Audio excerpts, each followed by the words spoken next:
Oh, does your pee smell, maybe like a cafe or rotten eggs? Or is it this wonderful Oompa Loompa looking orange that I've got here, or some other strange color?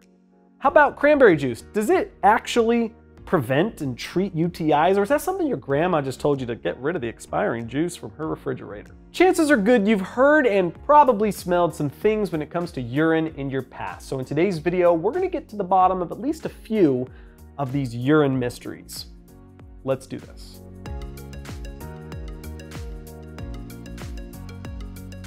Cranberries have been used as medicine for centuries. Native Americans are believed to be the first to use cranberries medicinally, treating all kinds of ailments from fever to liver problems. In the late 1800s, German doctors noticed something interesting when people ate cranberries. Their urine had higher levels of something called hippuric acid. Hippuric acid is the result of another acid found in cranberries, quinic acid, being metabolized. This eventually led to the idea that cranberry juice could help treat UTIs by making the urine more acidic. This is because in sufficient quantities, hippuric acid can be antimicrobial. In the 1920s and 30s, scientists tried to test this hypothesis. They found that eating several hundred grams of cranberries could drop urine pH and increase hippuric acid levels. However, they realized you'd have to eat way more cranberries than normal to make a difference. A typical glass of cranberry juice barely changes the pH of urine, and it doesn't come anywhere close to the required levels of acid needed to have an effect on the presence of bacteria. Fast forward a few decades, and polyphenols called proanthocyanidins, which are present in blueberries and cranberries, were reported to inhibit the ability of bacteria, specifically E. coli, to bind to the epithelial cells in the urinary tract. Bacteria will adhere to the epithelium using what are known as fimbriae, which are thin, hair-like bacterial appendages. This is what we call a urinary tract infection, or UTI, and it comes with difficulty and pain in urination, groin pain, smelly urine, and plenty of other symptoms. If the UTI makes its way up to the kidneys, things can become extremely dangerous and lead to blood infections and organ damage.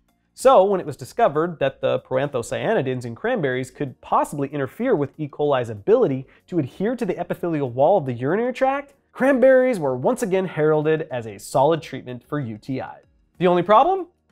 The evidence for it is wildly inconsistent, and the studies that have shown it has benefits have honestly been poorly constructed. When you compare cranberry juice to an antibiotic, there is no competition. Antibiotics work to quickly eliminate UTIs, and cranberry juice does not. Okay, so if cranberry juice doesn't treat bacterial infections, is it possible that it helps prevent them? Remember, it has been shown, at least in some studies, to possibly interfere with the bacteria's ability to climb up the urinary tract. I mean, it's definitely possible, I guess, based on those studies. At the same time, is it something you could depend on? I don't know about that, but it's not as though you can't drink this, right? Physicians aren't telling you to throw out your cranberry juice. I mean, granted, it has a lot of sugar, it's juice, so I mean, there's other potential health consequences for you, but at the same time, it's not like this is going to be doing damage to your urinary tract. Now, before we discuss the nuances of smelly urine, I want to take a quick moment and thank the sponsor of today's video, AG1. AG1 has been sponsoring our videos for years now, and while their nutritional drink isn't going to be helpful at all when it comes to treating UTIs, it's definitely going to be beneficial for the human body. AG1 is foundational nutrition. It's made up of 75 high-quality, whole food sourced ingredients, including vitamins, minerals, superfoods, probiotics, and adaptogens. For me personally, I use it to help with my overall gut health and maintaining a nice population of gut microbiota. As someone who has had significant gut issues in my past, maintaining a healthy gut is of the utmost importance to me. All you do is take 1 scoop, add it to 8 ounces of water, and shake vigorously. I mean, like, really shake it. This is in no way part of the instructions, but I mean, come on, you can almost think of it like an additional workout for your day. But afterwards, you just take a sip, and then, well, you carry on with your day. I'm the type of guy that's all about effortless daily habits, so knowing that a significant portion of my essential daily nutrition has been handled first thing in the morning is a huge weight off my shoulders. If you're interested, go to drinkag1.com/humananatomy, and they'll give our audience a free 1-year supply of immune-supporting vitamin D3 plus K2 and 5 free travel packs with your first purchase. Go ahead and find that link in the description below. We all know that urine doesn't smell great, but sometimes it actually smells weirder than usual. Things like coffee, alcohol, asparagus, garlic, onions, beets, And even vitamins such as B1 and B6 can make it smell differently. Medical conditions such as diabetes, kidney disease, and UTIs can also change its smell and also be useful in diagnosing a more severe problem. It all comes down to the various aromatic compounds being filtered into the urinary tract and then excreted out of the body. This is kind of strange to think about, but your pee used to be your blood. The job of the kidneys is to filter the blood and drop any waste products into the urinary tract and mix it with water to create urine. In fact, around 95% of your urine is water. 2% or so is made of urea, which is where we also get the name urine. The remaining 3% is made up of creatinine, uric acid, chloride, sodium, potassium, and plenty of other molecules. When you drink or eat something, that substance will be broken down into its molecular remains, and then those will be absorbed by the gut into the bloodstream, meaning it will eventually encounter the kidneys. Asparagus, for example, contains asparagusic acid, which is metabolized in the body into multiple sulfur compounds. These compounds are then filtered out by the kidneys, make their way through the urinary tract, end up in the toilet, and then float in the air into your nasal cavity and bind to your olfactory epithelium, and you smell rotten eggs. So understanding this, the question really becomes, why do some things smell but others don't?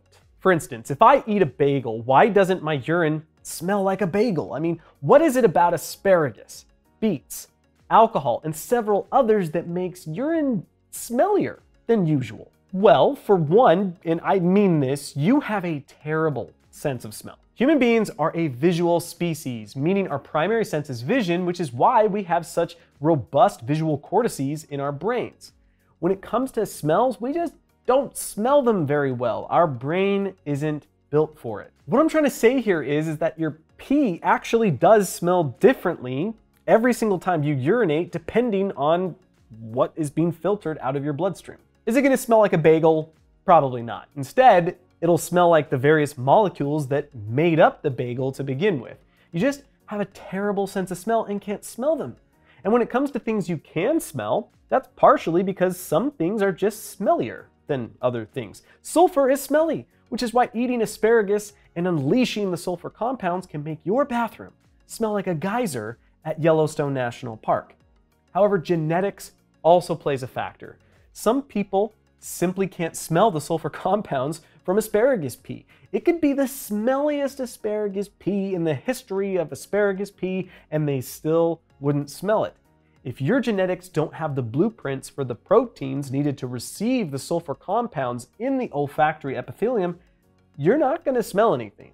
And while a ton of robust science hasn't been done in this area, it's probable that this is the case for pretty much every smell in existence. Some of you have the genetics that allow for a more profound sense of smell in some cases, and others of you are just wandering around, blissfully unaware of the terrible odors permeating your nostrils. And lastly, let's discuss the different colors that urine can be and what it means for you. But in full disclosure, these samples I've been using this isn't urine, this is juice, right? I don't have access to enough people, to get enough urine samples to make a YouTube video. Plus, that would be really weird, Like, how do you even go about it? Are you just like, hey, do you have weird pee? Can I have some? So even though this is juice, I'm hopeful this is going to be helpful to you nonetheless. So first up, we have clear urine. Now, clear urine is typically an indicator of overhydration, and that's because the normal color for urine, or expected color of urine, is actually going to be a pale yellow. And I want you to remember from earlier that 95% of urine is actually going to be water, and that means it's the other 5% that gives it its color. Specifically, what we're talking about here is a pigment called urochrome. Urochrome is a waste product from the breakdown of hemoglobin, but it's what gives urine that characteristic yellow color. But you don't want too much, you don't want too little. Instead, you want the Goldilocks zone of pee, and that's exactly what the pale yellow is going to be, because when you see this, it suggests that you are properly hydrated. But urine can also be orange. Now, this can be from a medication, but it also can be from consuming large amounts of a pigment known as beta-carotene, and you'll find that in things such as carrots, for instance. So if you ate a lot of carrots, not only could it change the color of your urine, but it also could slightly change the pigment of your skin. Now, brown urine is typically more worrisome, and this could possibly mean the presence of kidney or liver disease, although there are medications that can also turn urine brown, but you can also get brown urine from toxic doses of medication. So if you're seeing brown urine and it's not going away, this is likely something you're going to want to speak with your doctor about. Now, this particular cup is actually cola mixed with water, so if you see some carbonation, that's what that is. Your urine should not be carbonated. If it is, that's definitely worrisome. Now, red or pink urine can mean that blood has found its way into your urinary tract, but that doesn't necessarily mean that's what happened. It can also be a product of your diet. So for instance, maybe you're eating beets or rhubarb, which if you're eating rhubarb, why are you eating rhubarb? Rhubarb is just not pleasant. Regardless, it can turn your urine red, but so can tumors, infections, kidney stones. So if you're seeing red, it's probably a good idea to at least speak with your doctor to see if it's something you should be worried about. Now, cloudy urine can potentially mean the presence of an infection. And the reason I'm going back to this orange one is because this juice is just a little cloudier than the other samples, but cloudy urine doesn't necessarily mean there is an infection. It is possible to have a little bit of cloudiness, you then hydrate, you then urinate, it goes away. But what you're typically going to see with cloudy urine, if it's worrisome at least, is going to be pain. But regardless, again, these are always things you should at least speak with your doctor about to see if there is something you should be more worried about. However, urine can potentially be pretty much any color you can possibly think of. You've probably seen like that neon yellow urine that comes with, say, vitamin supplements or energy drinks. Chemotherapy has been known to cause green urine in patients, but this is why it's likely a good idea if you are experiencing any strange color exiting your urethra to speak with your doctor. You never know if it's going to be a bad thing. It's better to be safe than sorry. But just understand that it is also possible that nothing insidious is happening, and instead, whatever you ate is just simply finding a more liquidy route to your toilet. Thanks for watching, everyone. Be sure to click the link in the description below to begin your AG1 journey today. If you enjoyed today's video, please consider giving it a like. That way, YouTube is more likely to recommend it to more viewers, and you'd be doing us a favor. But thanks again for hanging out with me, and I'll see you in the next video.